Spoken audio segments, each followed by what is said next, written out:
Joke that life for Paul was not smooth sailing, and I said pun intended, focusing on the smooth sailing portion of that statement. Well, if you didn't get my joke today, hopefully you do get it, because today, as we cover all of chapter 27 and the first 16 verses of chapter 28, we're going to be reading about Paul's nautical sailing journey to Rome. And it's quite a tale. I almost feel like as I read this story and prepared for it once again, it should be placed on a shelf with all my favorite fictional sea life tales like Moby Dick or 20,000 Leagues Under the Sea or the Swiss Family Robinson or Treasure Island, to name a few. But the tale this morning is not fiction. It's a real life tale of Paul's journey to Rome with 276 men crossing the Mediterranean Sea.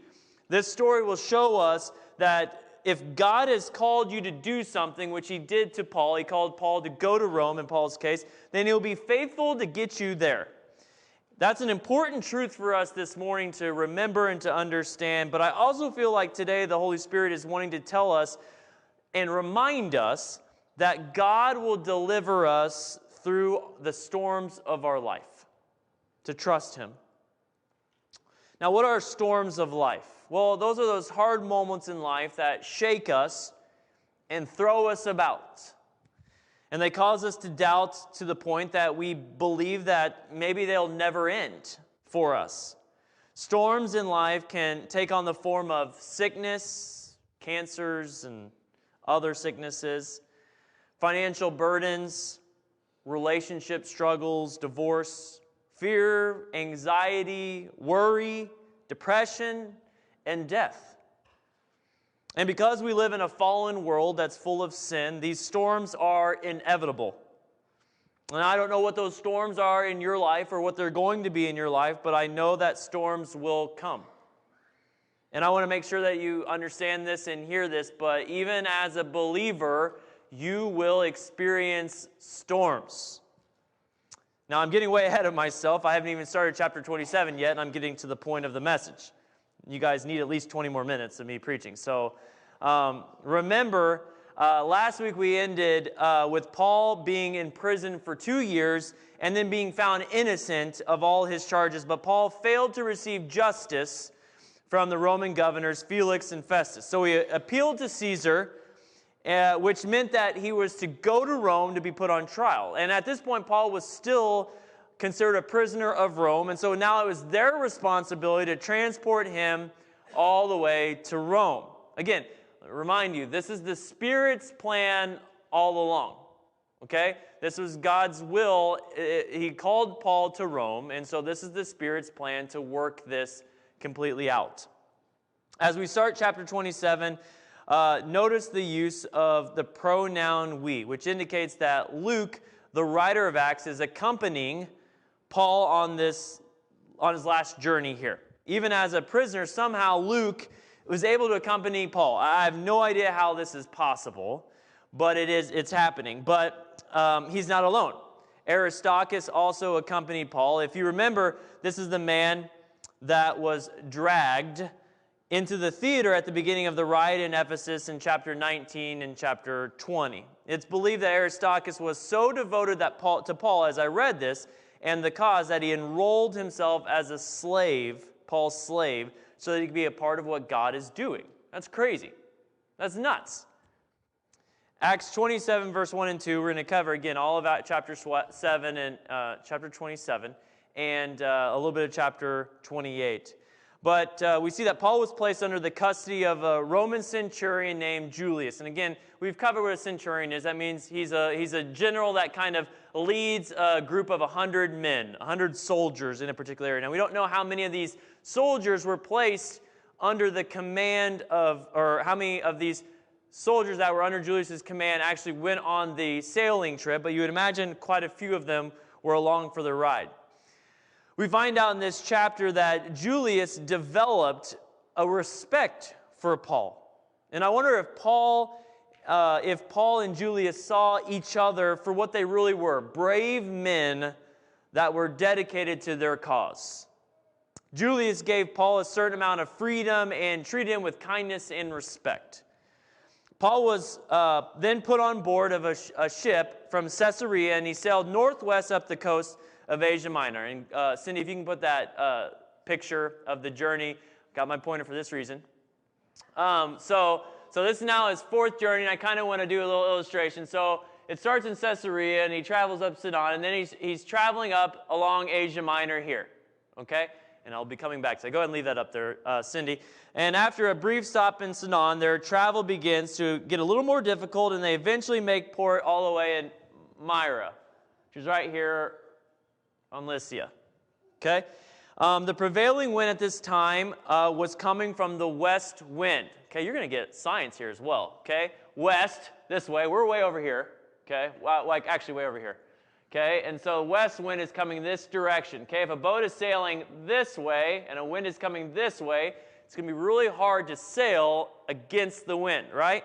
All right, and it says that they ended up slipping between Cyprus, following a zigzag manner. This is Cyprus right here, this little island. So they slip up here, but the wind's coming from the west. So where do you think it's pushing them? It's going to push them backwards and up towards the land.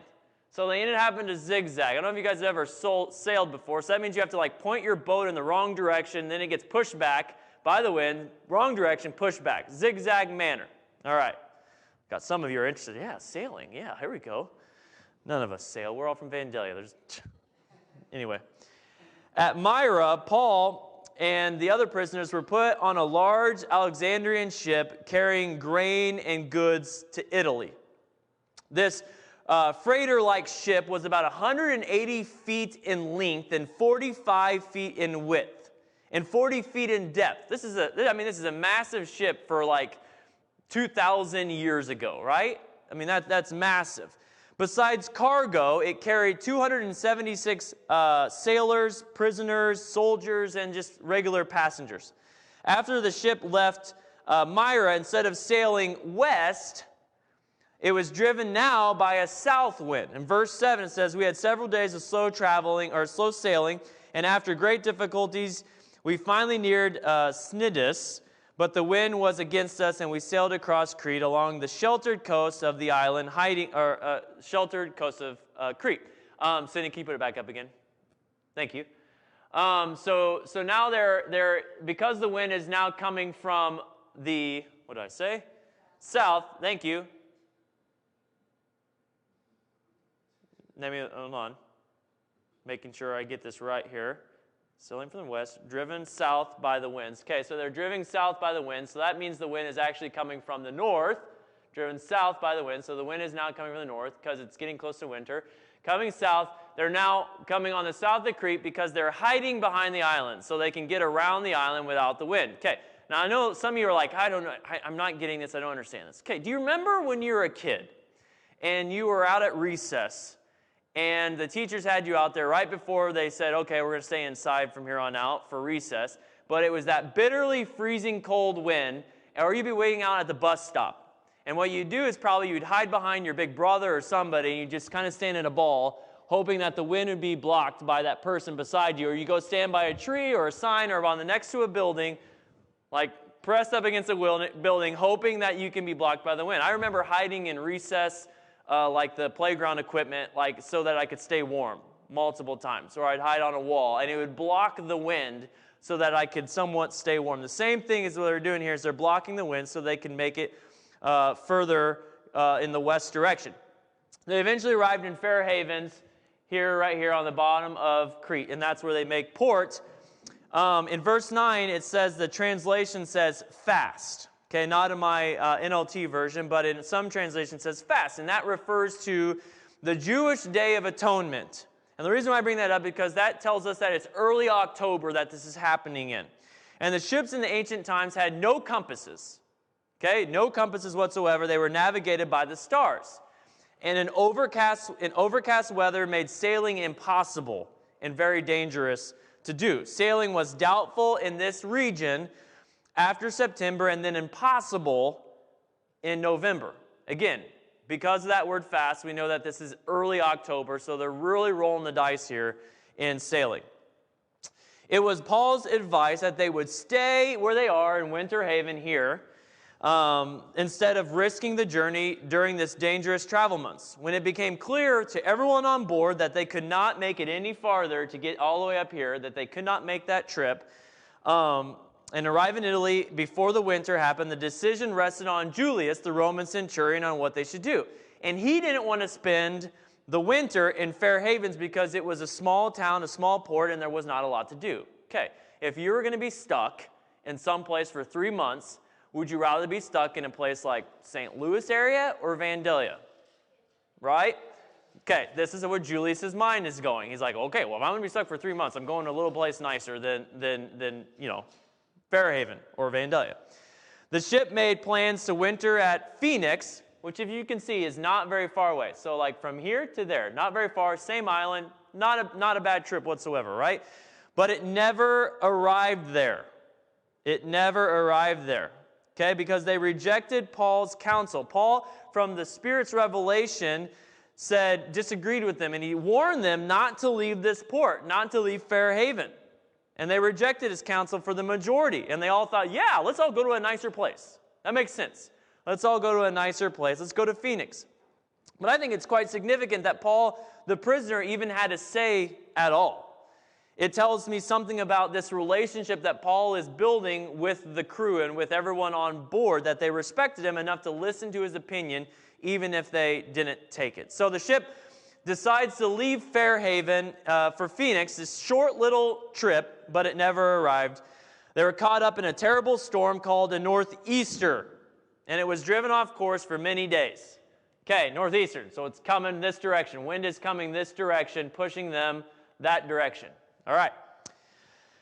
Acts 27:20 says, Luke writes, the terrible storm raged for many days, blotting out the sun and the stars, until at last all hope was gone. The danger was that if they could not control the ships, because of this northeast wind, that they would inevitably be blown all the way to Syrtis Sands off the coast of Africa. Okay, this is the last bit with the map for now, Cindy, after I do this, okay?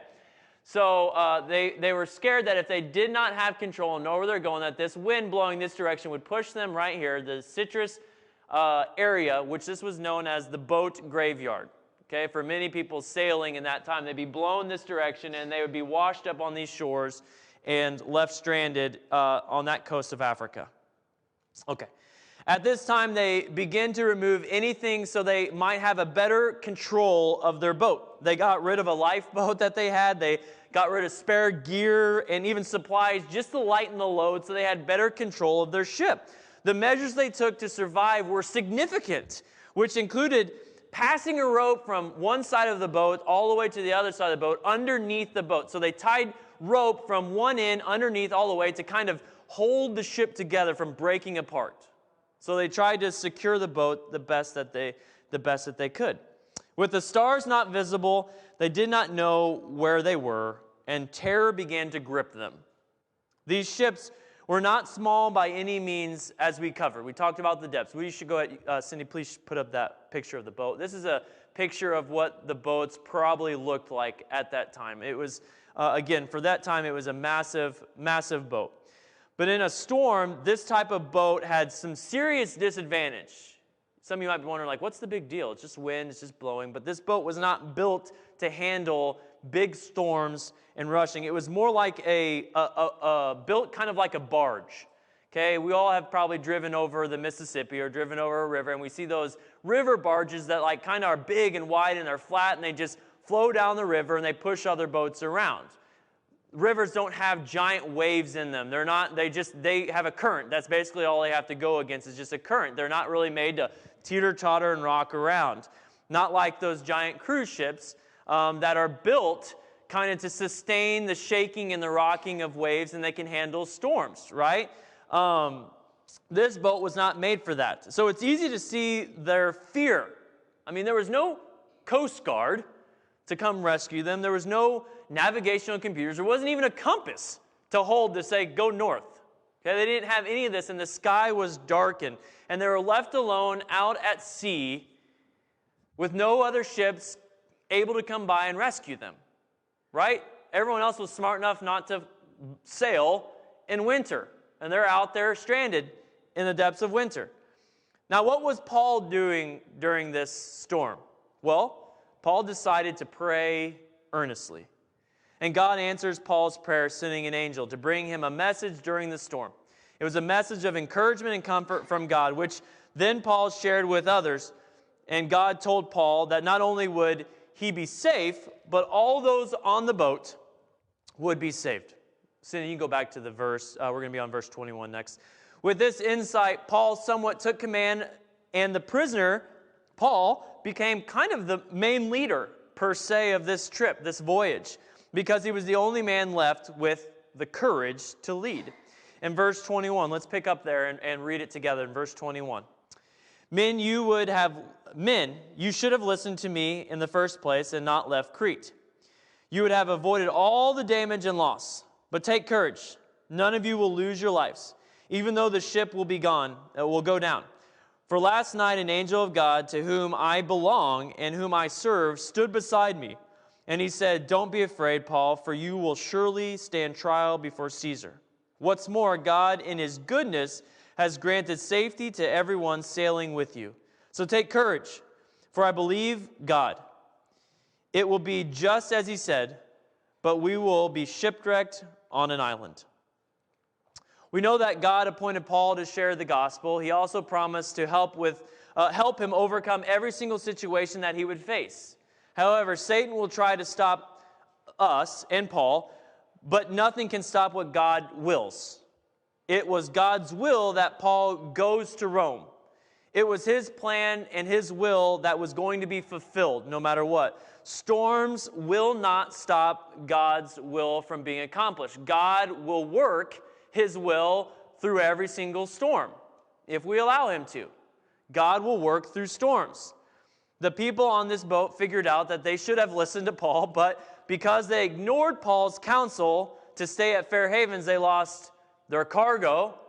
Therefore, they lost their money and resources. And eventually they lose their ship. So it was a big deal that they lost all this stuff. And they would have lost a lot of people also, but if it had not been for Paul and I believe his prayers. See, God showed them mercy. And I believe God showed them mercy because of the few remnants of faithful followers that were on that boat. And I think God does that. I think if you read the Old Testament or read the New Testament, God sometimes will spare a city, spare people because of faithful few in that time. And I think God was sparing them because of Paul and Aristarchus and Luke that were on the boat. While the whole ship was anxious and hopeless in the storm, Paul and his friends were full of hope and faith.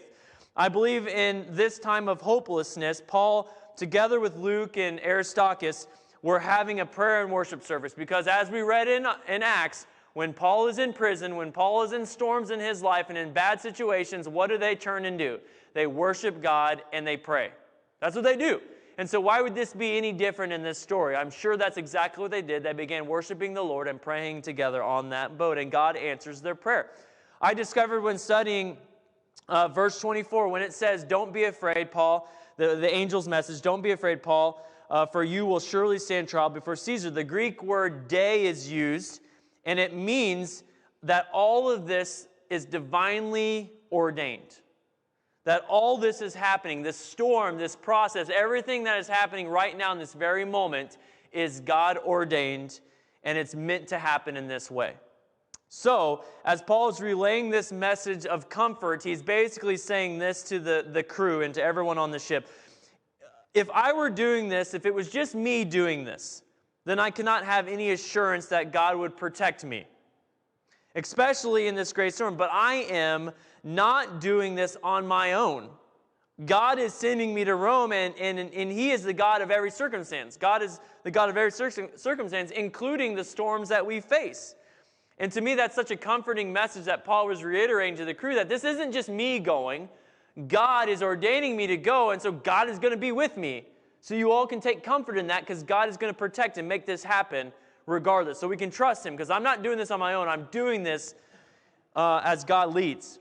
Even with this newfound hope, however, knowing God that was going to rescue them, in verse 27, it reminds us that they're still floating adrift. They're still floating. And in Paul's message from the angel, it does say they're going to be shipwrecked. So there's still this panic inside of them, and and so they kept on throwing anchors overboard, trying to cast it out to try to slow the boat down, hoping to catch a rock or hoping to catch something to slow the boat down so it doesn't crash into a shoreline someplace in the middle of the night.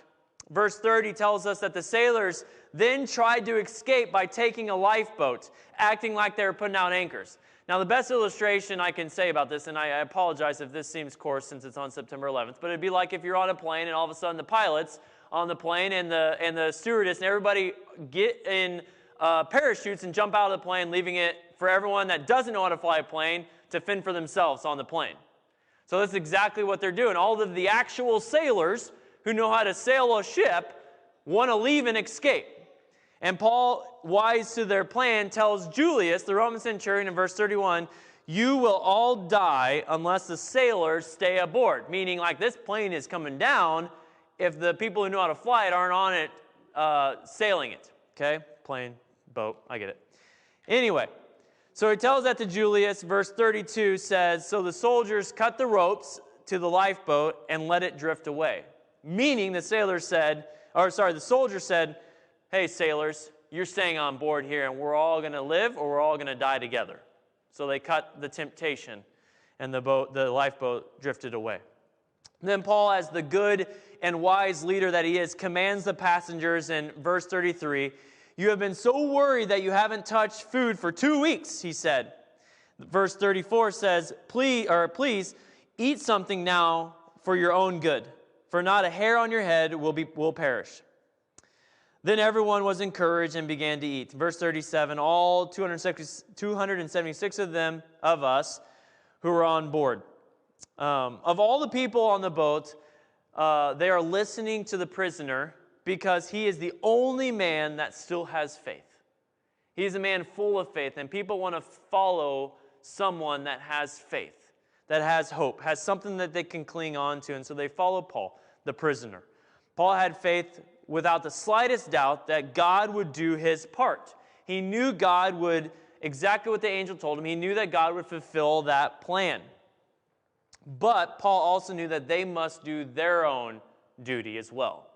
He had to do their side. God would do his side, they had to do their side. And I remember a story long ago that kind of reiterates what I'm talking about.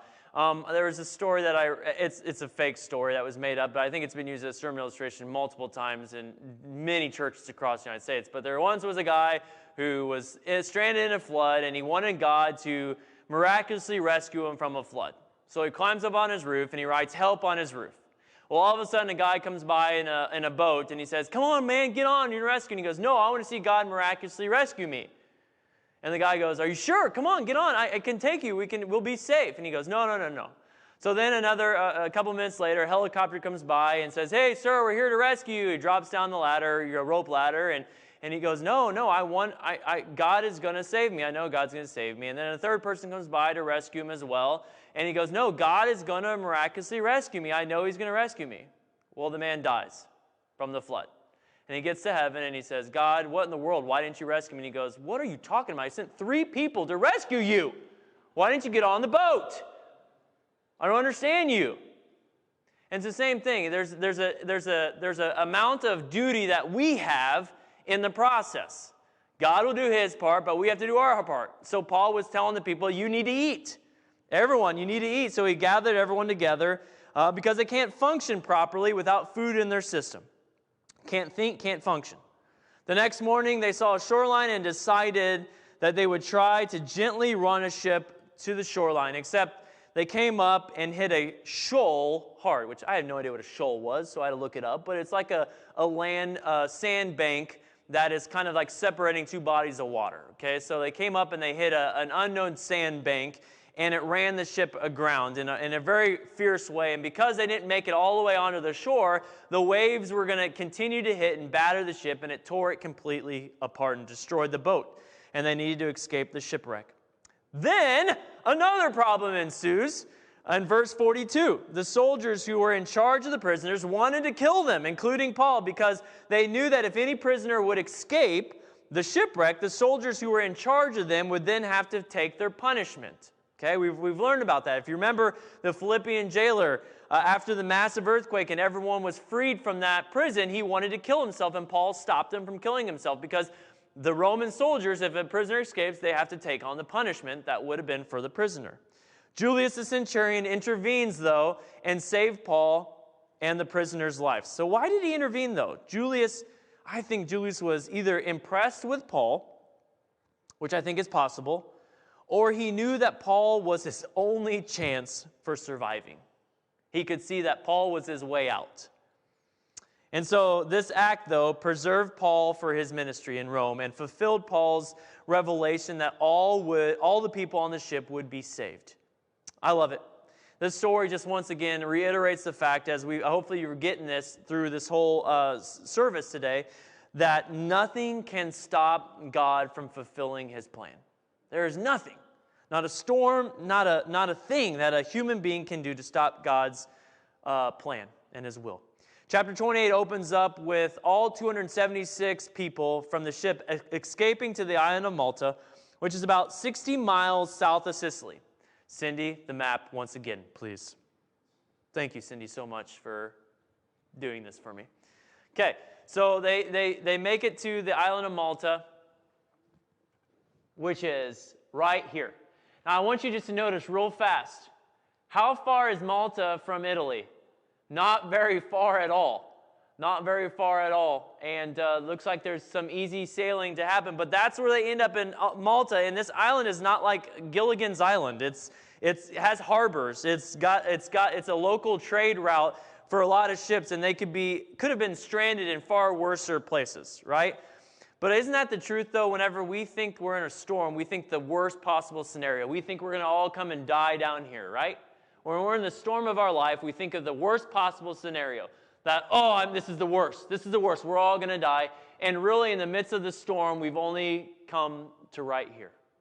God's providence and protection has only brought us to Malta, which is right here. And that's normally what happens in our storms. When we think the worst, God is always working a way where it's really not as bad as we make it out to be.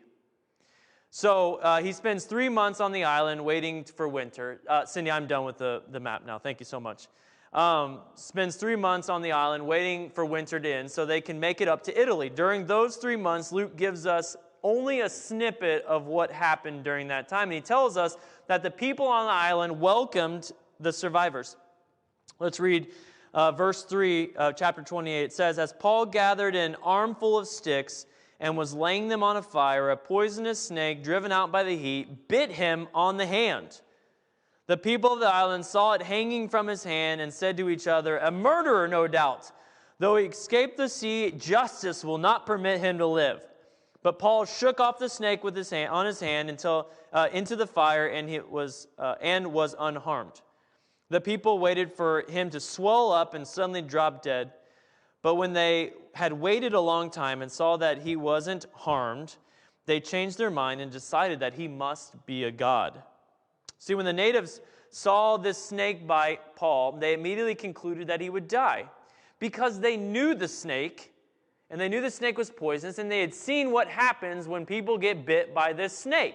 So they knew what would be the circumstances surrounding Paul. But when he didn't, they believed he must be a god.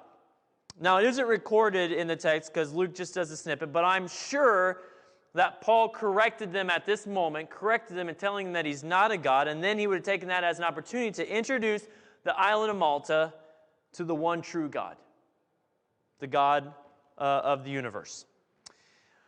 Every time that Paul has these encounters of opposition, as we've covered through many chapters in Acts, like the Sanhedrin in Jerusalem, the riots and the prisons, the northeastern storm, the soldiers wanting to kill the prisoners on Malta, and this snake, none are successful at stopping him because Paul was sent to fulfill God's purpose and to bring the gospel to Rome. Church, if you can't get it yet, if you haven't got the theme yet, God cannot be stopped. He cannot be stopped, no matter what. The chief of the island, Publius, is very impressed by Paul, so he welcomed him and treated them very kindly. Paul continued to minister to others, and it says that in verse 8, that he heals the father of the chief. He heals the father of the chief, and then many people come and bring their sick to him, and he continues to heal them. And so even in the midst of the storm of his life, Paul is still working for the good of Jesus. He's still working in the midst of the storm, and God is at work in the midst of the storm. God used this opportunity to bring the gospel and to reveal who he is to the people of Malta. Do you get that? God brought them to Malta so that they would hear and experience who he is. In the midst of Paul's storm and everyone on that boat, he was able to use it for his good. And in turn, then God would use the Malta people to provide for his missionaries to reach Italy, because that's what happens. They provide a ship so he can go to Italy. In verse 13, it tells us that he gets there. And after a few stops, they arrive in Puteoli, and it was a port in Rome, about 35 miles away. And then local Christians heard that Paul had arrived in Rome, and they rushed to welcome Paul and his companions. And at this time, they cared for Paul, and they encouraged one another, thanking God for what he had done and what God was going to do in Rome, what God was going to do in Italy. So what does this story mean for us this morning as I wrap up here? Well, as I said at the very beginning, all of us are going to go through storms and shipwrecks and snake bites in our lives. Now I have quotes on that. I don't think any of us are going to get shipwrecked, but those storms of life. And if we are in Christ and following God's will like Paul, we can trust that in our storms of life, God is going to be faithful. Doesn't mean he's going to take the storm away, but he's going to be faithful to you through the storm. Ultimately, God kept his promises to Paul, not in spite of his circumstances, but through his circumstances. He is with us in all storms of life. We can have great confidence knowing that God will either calm the storms like he did with Jesus. He'll either calm the storms of your life, or he will help us without calming the storms. Just as he did in Paul's situation. He didn't calm the storm in Paul's situation. He worked through the storm and was with Paul through the storm, through the situation. While God doesn't send the storms in your life, he is more than able to use them for your benefit. Friends, I just want you to hear this. I hate the storms. I hate going through storms in my life. They're terrible. They're the worst. I much prefer smooth sailing. I'd much prefer a cushy life that has no problems, nothing whatsoever. I just smooth sailing through life. That's what I would desire, to be honest with all of you. But I understand how strong and through a storm, even though I hate it, I understand that it tests how strong and stable our faith is. And it's only in the midst of a storm can we know really how strong our faith is. Right? Smooth sailing doesn't really test our faith. Smooth sailing doesn't really ever give us a measuring stick of how much we love Jesus or how much we're dedicated to Jesus. It's the moment of the strong storms of our life that God gives us the ability to see how much we actually love him. You see that? Do you understand that? It's those moments that test our faith and give us a grade or an idea of how much more we still need to grow in our walk with him. Now, it's the enemy's hope during the storm that we never live out that life of a true believer. That's the enemy's goal, during the midst of the storm, is just to destroy us and ruin us and to tell us that God doesn't love us, that God doesn't care for us and all that stuff. And so the enemy will attack us all the time during the storms. He will try to keep our minds occupied with the things of this world. He'll bring chaos and confusion into our hearts, into our minds, and he'll keep our minds fixed on other things than focusing on the truth of God's word, the truths that we know of God's provisions and how much he's going to love us and get us through those moments and his promises. And he'll keep our minds fixed on the cares of this world and the riches that we can get from this world and the accumulation of stuff and social status and what people think about us. He'll get our minds fixed on only those things versus being fixed on the love of following Jesus, the desire to follow Jesus, even in the midst of storms. Believers who remain faithful can still bear much fruit through their storms. It's not just getting through them, but it's flourishing in the midst of the storms. Storms are your opportunity to grow. As God leads you into His will, storms can grow us as He continues to accomplish what He wants to do. And I want to end with this last verse. And it's not on the screen, but I want you to hear it. It comes from James chapter 1. Go ahead and make your way up here, guys. James chapter 1, verse 3. When troubles of any kind, let's take troubles out of there and let's put, when storms of any kind come your way, consider it an opportunity for great joy. For you know that when your faith is tested, your endurance has a chance to grow. So when you're going through a storm, those are the moments that you build endurance and faith in Jesus. When you go through difficult times, that is when you become harder metals, sharpening metals, thicker metals, stronger believers because of the storms you go through in life. So consider it joy, because when your faith is tested, your endurance has a chance to grow. Your faith in Jesus has a chance to grow. In verse 4, so let it grow.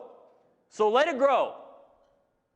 For when your endurance is fully developed, when your faith is fully developed, you'll be perfect and complete, needing nothing. Church, God loves you in the midst of storms. He allows storms to happen in our life because He loves you so much that He doesn't want you to stay the way you are. He wants you to be the full measure of what He desires you to be. He wants you to be complete, needing nothing else. And so don't look at the storms that you go through as, God, why are you doing this to me? Why are you allowing me to go through this? Why aren't you rescuing me? Save me, save me. He's saying, I'm going to walk you through this, and you're going to be so much stronger. You're going to be so much more dedicated to me. You're going to be so much more reliant on me. You're going to have so much more faith if you just trust me and know that I am faithful and my will be accomplished, that I cannot be beaten. I cannot be beaten. I've already won. If you trust me, you will experience great growth, great joy in the midst of the storms of your life. Will you please stand with me?